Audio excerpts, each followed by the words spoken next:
I'll be home for Christmas is a sentiment that's not reality for every Georgian this December as the state's homeless population continues to grow. It's something that Senator Carden Summers from Cordele has dealt with while representing South Georgia in the capital city. 6, 7 o'clock in the morning, out running every morning in Atlanta. I'm always have to jump over people on the sidewalk.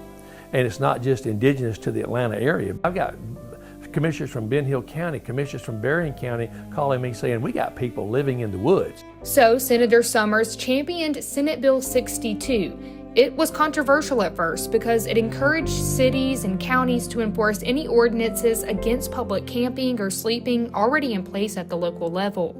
So we had to go back and say no. We didn't want the police or the Sheriff's Department or any law enforcement to go out and say, you've been sleeping on the sidewalk, we're going to arrest you and take you to jail. Absolutely not.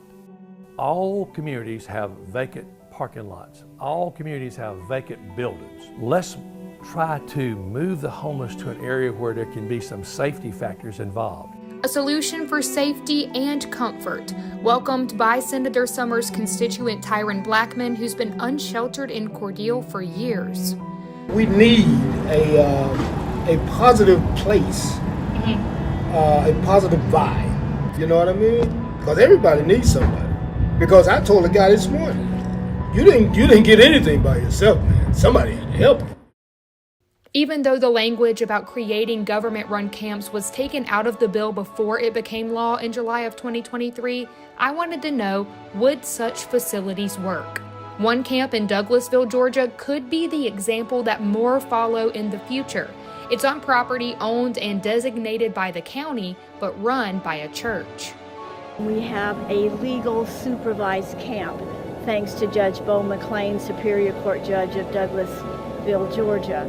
We started with just small tents on the ground and have progressed that now we have electricity, we have running water, we have a dining hall, we have a pantry. This is a non-budgeted item. It's just through donations that this is successful and people working. I mean, it takes a community, it takes a village to do it. I guess if I was going to recommend what you do, you go to your commissioners and start with property.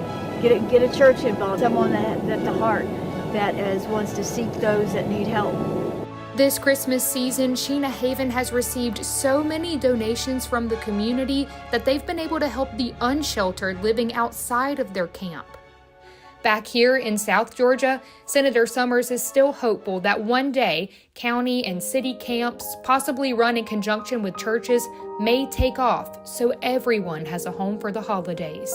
It's not a complicated issue if they sit down and work toward it in a community. When you involve government, it becomes a complicated issue. Local people can make a difference quickly.